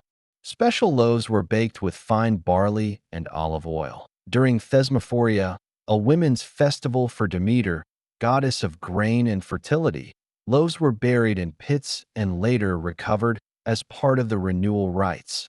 Bread represented not just food, but the cycle of life. Wheat dies to be ground. Flour becomes dough. Dough becomes bread. Bread becomes energy. Energy becomes life. Every loaf told that story again. Rome. Sacrifice and civic duty in Rome. Sacrificium meant to make sacred. And not all sacrifice involved animals. Panis sacrificialis, sacrificial bread, was baked and offered to household gods, hearth gods, city gods. Every Roman home had a lararium, a small shrine. There, daily offerings were made. Bits of meat, a splash of wine, a crust of bread during public festivals. Entire temples were filled with loaves, sometimes thousands. Organized by type, by priest, by family lineage, the bread was burned, or displayed, or buried, rarely eaten, because it wasn't for hunger, it was for harmony. Bread in Judaism, sacred law in the Hebrew Bible, bread is everywhere. Matzot, the unleavened bread of Exodus Lechem Hapanim, the showbread placed in the tabernacle Halah, braided loaves for Sabbath in the ancient temple in Jerusalem. 12 loaves of showbread were displayed on a golden table, one for each tribe of Israel, replaced weekly, eaten only by priests. Each loaf was part of a covenant, a sacred contract. Bread became law. Bread became symbol. Bread became memory. Christianity, bread as body. Perhaps no religious transformation of bread is more lasting than in Christianity. The heart of Christian ritual lies the Eucharist. Bread broken, shared, remembered. This is my body, says the liturgy, given for you. Bread is no longer just food. It becomes Christ. It becomes presence. This day, millions receive small wafers or pieces of leavened bread in quiet chapels and grand cathedrals. Each piece carries not just grain, but grace. Islam, bread and barakah in Islam. Bread holds blessing. Barakah. Wasted is a sin. To feed with it is virtue. To bake it is a daily rhythm of devotion. Though bread is not a sacrament in Islam, it holds sacred respect. In many Muslim cultures, dropped bread is picked up and kissed. Crumbs are never thrown away. Bread is shared at funerals, births, weddings, and Friday prayer. Is the quiet sign of abundance and a reminder of the giver. The sacred crumb all over the world, in all times. Bread has meant more than bread. It has stood for rain that fell on time, grain that grew without blight, hands that harvested, fires that stayed hot, prayers that were heard, a crust of bread left on a stone altar, a cone of barley flour placed at the feet of a statue, a golden loaf offered before dawn. These were not empty gestures. They were the language of awe, the whisper of faith. You can hear it now, in the silence. A baker at dawn, shaping a loaf just so. A priest in linen robes, arranging 12 breads on a gold tray. A mother whispering a prayer as she slides dough into the oven. A farmer crumbling a bit of his harvest at the foot of a shrine. Bread, not eaten, but offered, because in giving it, we remember, we did not make the grain. We did not summon the rain. We did not invent the sun. We shaped what we were given and gave back a portion with quiet thanks. And now you sleep, like dough resting beneath cloth, like a shrine empty after the offering, like the oven cooling slowly, its work done. The sacred bread is on the altar. The gods are quiet, and the night is warm. Bread does not belong to one person. It is not made in silence and kept in secrecy. It is mixed in bowls passed between hands. It rises near hearths where many voices gather. It is placed in ovens large enough to feed everyone.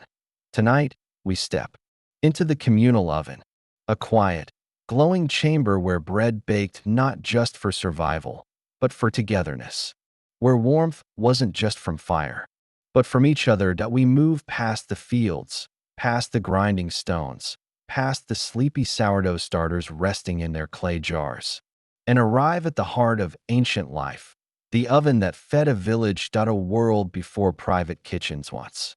Homes had no ovens, not because people didn't know how to build them. They did, but because ovens took space, fuel, labor, maintenance. A household fire might boil water, might toast a flatbread on a stone, but for leavened bread, for real baking, something more was needed: an oven with walls, a chamber that could trap heat, hold it, radiate it, bake with it. And so, communities built shared ovens, the first true ovens in early Mesopotamia, around 4000 BCE. We see the first domed baking ovens, made from mud brick, shaped like igloos. They were called tanners. Open at the top or side, they were fired with wood or dried dung. Once hot enough, dough was slapped onto the inner walls or placed on flat stones inside. But these ovens weren't in every home. They were built at the center of settlements. Near wells, markets, meeting places, people brought their dough, still raw, still soft, and waited. Sometimes they waited together. Sometimes they shared coals. Sometimes they shared stories. The oven was more than a tool. It was a gathering point in ancient Egypt. The baker's court by the time of the pharaohs. Ovens had become specialized in ancient Egypt. There were entire districts devoted to bakers. Some served temples. Some fed the armies. Others, the poor. These bakers did not just work alone. They maintained massive clay ovens, cone-shaped and open-mouthed. Multiple loaves could be slid in using flat paddles. Once sealed, the heat radiated from all sides. People brought their dough from home, paid a small fee, watched as the baker gently rotated each loaf, smiled when the crusts browned and split just right. These public ovens burned all day, and every hour, the scent of warm bread drifted through stone streets. Rome and the regulated oven in ancient Rome. Bread was everywhere, as so important was it that Rome had its own government office dedicated to grain supply. The Annona by the 2nd century CE, the city had over 300 public bakeries. Some were privately owned, others were sponsored by the state. And at the heart of each, large communal ovens, open to citizens, neighbors, and clients. These ovens were typically made of brick and mortar, round like a dome. Inside, fires were lit and allowed to die down, heating the chamber. Then ashes were scraped aside, and bread was loaded. Some Romans brought their own dough. Others bought bread already made. But the ritual of the oven, watching, waiting, smelling, slicing, remained. Medieval Europe. The feudal oven in medieval Europe, things changed. Or rather, they became more controlled. Under the feudal system, landowners, lords, abbots, and sometimes the crown claimed rights to mill, bake, and even brew. Peasants were forbidden to build private ovens. Instead, they used the lord's oven and paid for it. This was the banal oven, part of the banalite system, a collection of economic obligations owed by peasants to their feudal superiors. The oven was located in a stone building near the village center. Once or twice a week, families brought their dough. It sat in rows. People waited. Bread was marked with symbols, so everyone got their own back. Sometimes, people whispered. Other times, they sang. Bread was being made, together, bread marks. And community, because so many loaves were baked together, families developed unique bread marks. Simple incisions, crosses, dots, lines, sometimes initials. These marks were cut into the dough before baking, so the finished loaf could be recognized. Even today, some European villages still maintain traditional family patterns. Bread, you see, carried identity, not just in taste, but in shape, in cut, in memory. The oven as social circle. When people say breaking bread, they mean sharing. But before you break bread, you wait for it. You talk around it. You gather near it. The communal oven created rhythm. The rhythm of kneading in the morning, carrying in the afternoon, waiting in the shade, sharing in the evening. It was a place of news, of stories, of quiet observations. You saw who added honey, who made round loaves, who brought old mother dough, who brought none. In the soft smoke and fading heat, community was formed. The slow ritual of baking day for many villages. Baking happened once a week. Families prepared their dough at home, covered it in cloth, let it rest. Then came the walk to the oven, baskets balanced on heads, children carrying long boards, dogs trailing behind. The oven. The baker took charge. Loaves entered in rows. Heat whispered in stone. Crust split. Steam rose. Hours passed. Then the loaves were pulled, golden, firm, fragrant. Wrapped again. Carried home. Bread for the whole week. To be sliced carefully. Shared mindfully. The oven is hearth of the people in a time before screens, before clocks, before cars. Life was arranged around certain sounds, the bell tower, the market cry, and the soft roar of the oven being lit. When you heard it, you knew today was baking day. Today the air would smell different. Today your neighbor might offer you a corner of crust.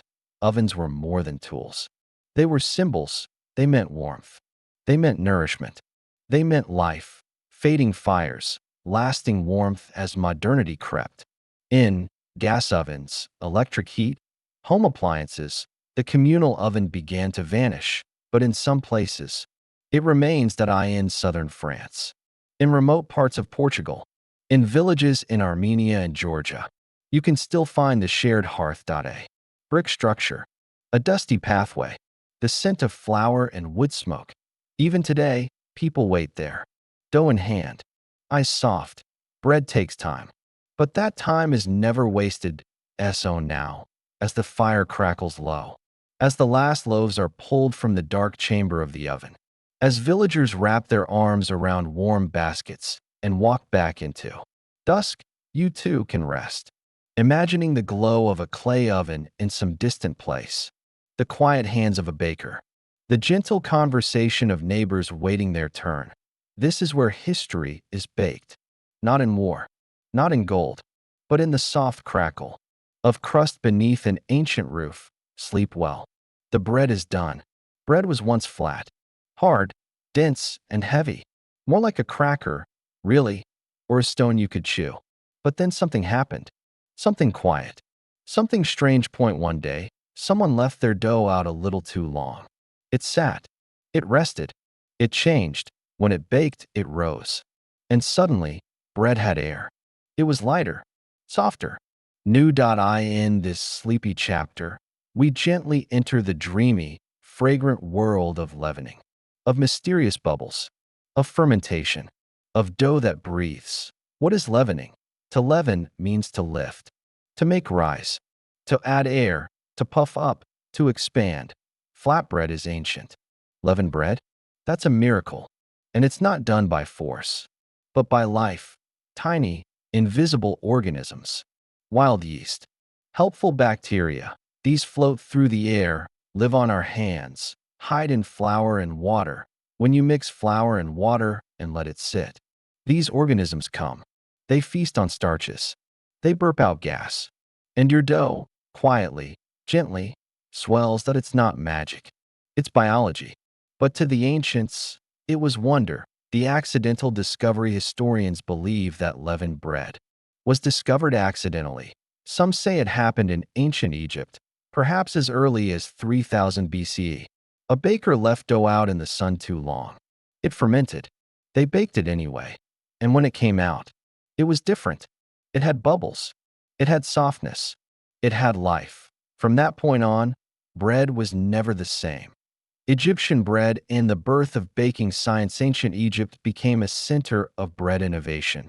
They built ovens, created hundreds of shapes, cataloged dozens of recipes. Their workers were often paid in loaves and beer. Baking wasn't just for eating, it was an economic system. Drawings on tomb walls show loaves with domed tops. These were likely leavened. How by? Keeping back a little dough from yesterday's batch, what we now call a sourdough starter. The Egyptians didn't know about microbes, but they knew how to create the right conditions: warmth, moisture. Timed out a day-old bit of dough could kickstart fermentation in the next. And so, like a torch passed from one hand to another, the magic continued. The sourdough starter, a living legacy. Sourdough isn't just a flavor. It's a relationship. That a mixture of flour and water left to ferment over days becomes home to wild yeast and lactobacillus bacteria. You feed it. You wait. You feed it again. It bubbles. It breathes. Some starters live for years, decades, even centuries. There are sourdoughs today that have been passed down across 5 generations, like pets, but edible, and every region has its own yeast, which means every starter is unique. When you bake sourdough, you're baking your climate, your air, your home. The alchemy of time to bake leavened bread. You need patience, warmth, trust. You cannot rush it. You cannot cheat it. It will rise when it is ready, and not a moment before. This is why so many early rituals around bread are connected to watching, waiting, resting. The dough is alive. It needs time. And so, baking becomes not just food preparation, but a kind of meditation you need. You cover. You wait. You learn to listen to something that does not speak. Bread in ancient Greece and Rome is the knowledge of fermentation spread. So did the culture of leavened bread in ancient Greece. Bakers began refining recipes, adding spices, honey, and herbs. By the 5th century BCE, over 70 types of bread were documented. Athens had bakeries on nearly every street. Bread became daily, common, civilized. The Romans took it further by the time of the Roman Empire. Large state-run bakeries fed legions and cities. Bread was categorized by quality, from coarse military loaves to soft white rolls for the elite. Baking schools were established. Bakers formed guilds, a kind of early union. And at the heart of it all, leavened dough. Bread as ritual. Leavened bread wasn't just food. It became sacred. In Egypt, loaves were offered to gods.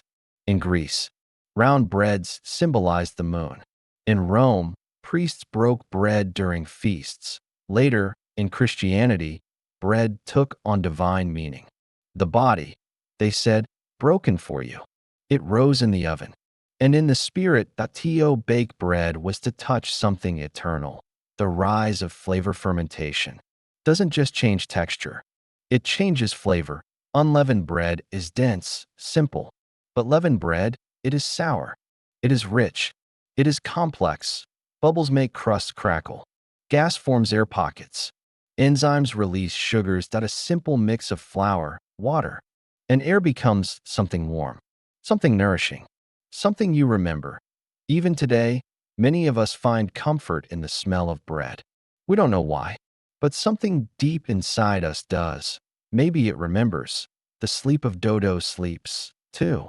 That's what rising is. It rests. It expands. It dreams. There's something beautiful about it. Taking a bowl of something shapeless and watching it change over hours, becoming more than it was. Maybe that's why bread feels human. Because it grows.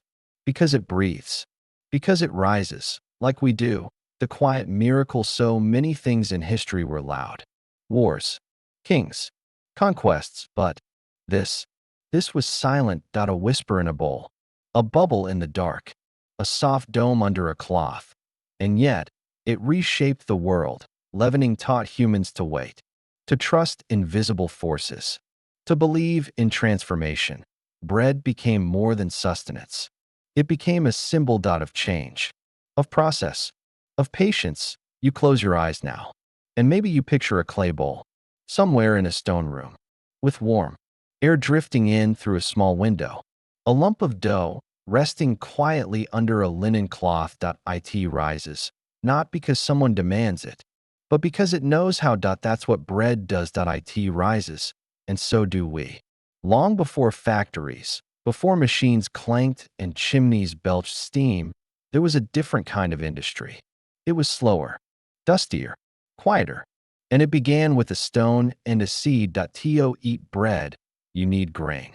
To make bread, you need flour. And to make flour, you need to grind. This is the story of how humans learned to crush, and crush again, to turn stubborn little seeds into soft, dusty meal, to feed a village, to feed an empire, to feed history itself.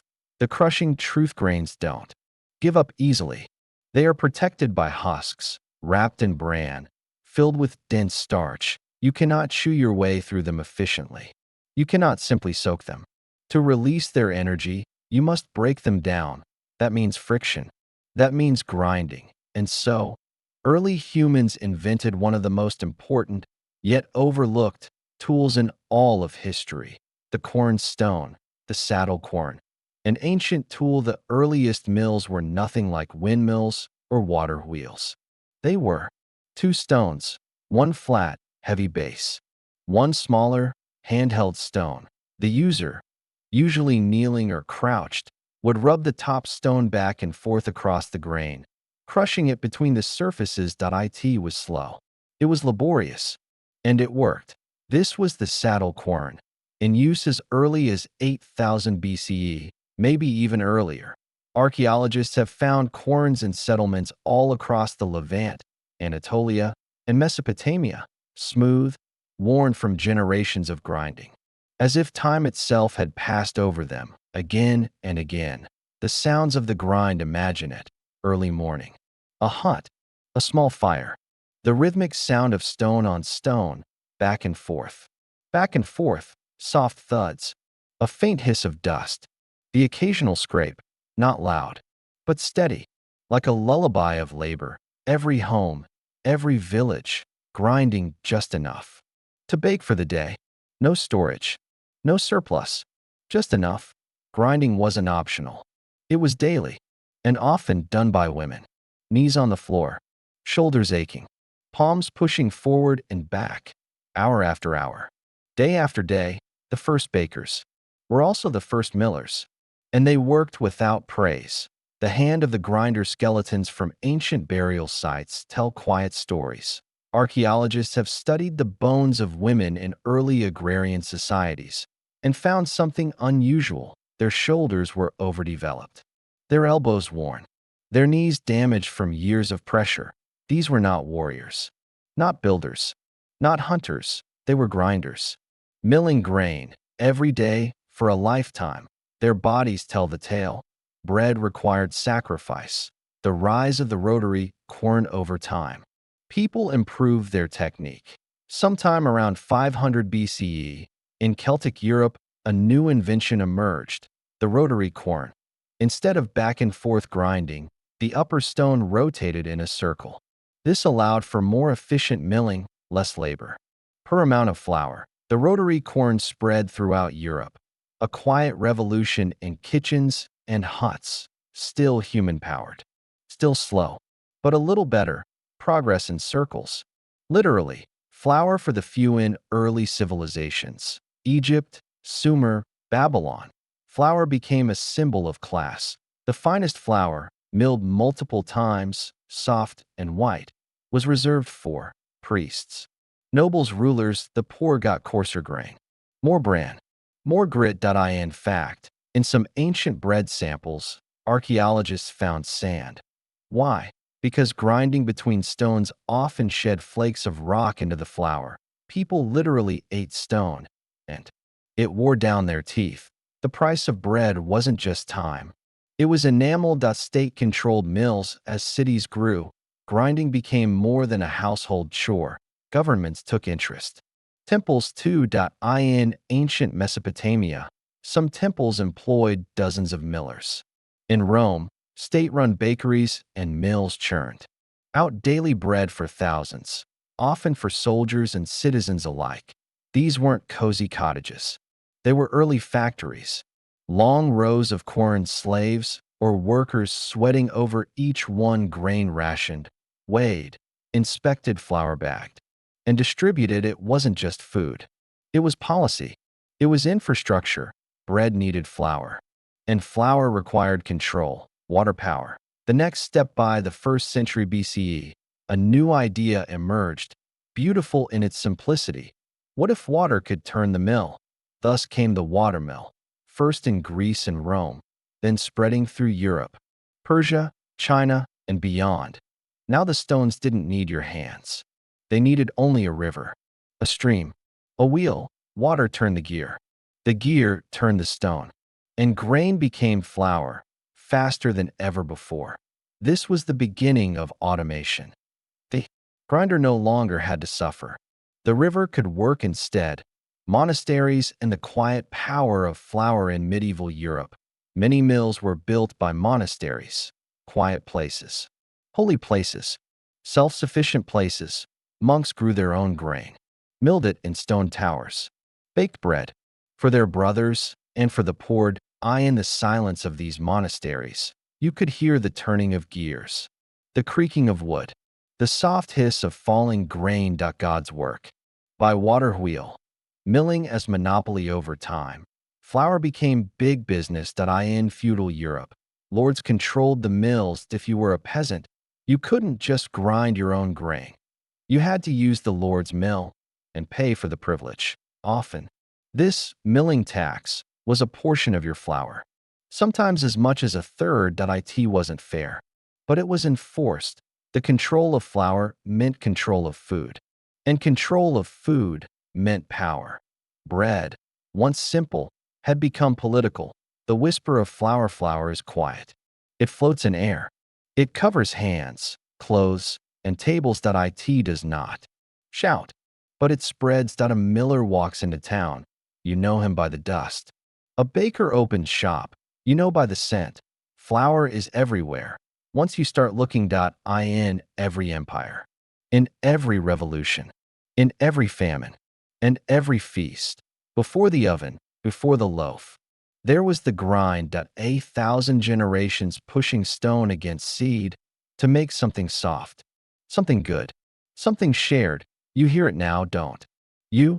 The slow rotation of a wheel, the soft creak of timber, the sigh of flour landing in a wooden bowl that it's been turning for thousands of years, grinding the past into something you can eat, something that built homes, fed armies, raised temples, and tonight, it lulls you to sleep like a lullaby made of dust and stone. Before cities, before kings, before writing, there was bread, not the sliced, toasted, supermarket kind, not the baguette, the sourdough, or the crusty round loaves that fill windows today, but something simpler, older, born in fire, dropped in ash, and shaped by accident. Tonight, we wander back not hundreds, but thousands of years. Back before recorded time, before nations, before noise, when humans were still figuring out how to live in groups, and stumbled into baking. This is the story of how bread began, slowly, quietly, almost by mistake. A fire, a stone, and some wet grains. Picture a small clearing. There are no fields, no fences, no roads, but there are people, thin, sun-warmed, cautious. They are hunters, mostly, gatherers too. Their homes are made from branches and skins. Their tools are flint and bone. They do not farm yet. They do not own land. But they are watching something curious. Grain. Wild grains. The first ingredients somewhere between 12,000 and 14,000 years ago in what we now call the Fertile Crescent, stretching through parts of modern-day Iraq, Syria, Israel, and Turkey. Humans began to notice something. Grass. But not just any grass, the kind with fat seeds. Einkorn, emmer, barley, wild ancestors of modern cereals. They were difficult to harvest. You had to shake the heads just right. But if you did, you got something nutty, chewy, filling, and it didn't spoil quickly. That was important. People gathered the grain. Some crushed it with stones, mixed it with water, made a paste, dropped it near a fire, and what came out? Flatbread. Primitive, ash-covered, smoky, but edible. They had no word for it. But bread, of a sort, was born. The Natufians and the first bread-like food archaeologists discovered an ancient site in Jordan called Shabaka 1 that held something remarkable. Crumbs, burnt food remains, carbonized fragments over 14,000 years old, identified as early bread-like products. These crumbs were made by the Natufians, a semi-nomadic people who lived between the Paleolithic and Neolithic periods. They did not farm, but they ground wild grains, used flat stones to bake, made doughs from crushed tubers and seeds. They may have even stored flour. This was before agriculture, before villages, before pottery, and yet they baked the hearth, a new kind of center watts. Fascinating is that this early bread didn't just feed people. It gathered them. A fire is warm. A fire is safe. A fire is useful. But when it becomes a place to bake, it also becomes a place to wait. Bread takes time. You can't hunt while it bakes. You stay near. You talk. You share. Maybe that's when stories began. Bread, you see, isn't just about calories. It's about culture. The first ovens, the earliest ovens weren't ovens as we know them. They were holes in the ground, or upturned clay bowls, hot stones beneath, dough on top, a covering of ash or coals, simple, Inefficient, but effective enough. Some even used hot sand to cook the outside of dough. Like an earthy oven. It didn't rise. It didn't fluff. It wasn't pretty, but it changed everything. A quiet transformation. Think of what it means to go from chewing raw grains, to soaking them, to grinding them, to mixing them, to baking them. That is technology. That is imagination. Bread is not found in nature. You have to make it. And to make it, you have to wait. You have to plan. You have to share. In a way, early bread forced people to become social. You can catch a fish and eat it alone. You can roast a rabbit over a fire. But baking?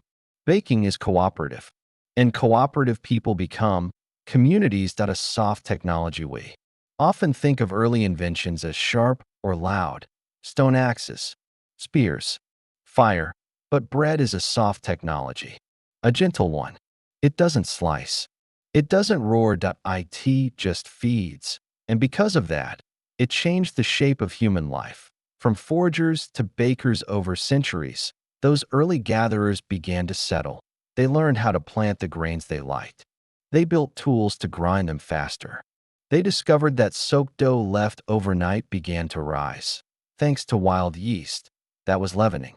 That was magic. And slowly, people who once chased animals across open fields started planting rows of grain because bread was worth it. Bread before farming. It's strange to realize this, but worth repeating. Bread may have come before farming. People didn't invent farming and then decide to bake. They learned to bake. And then farming followed. To make baking easier, that's how important bread became. A luxury at first, then a staple, and eventually a reason to build walls, plant fields, and stay put. A sleepy scene. You can picture it, can't you? A small fire. A stone bowl. Someone kneeling, mixing grain with water. A flat piece of dough pressed into a hot rock. A puff of smoke. A soft hiss. The smell, earthy, burnt, warmed. In no cities. No flags. No kings. Just a few people sharing the first form of cooked grain. Eating in silence. Watching stars. Maybe they didn't know what they had started, but the world, the one we live in now, was rising. Quietly. Like dough left near the fire.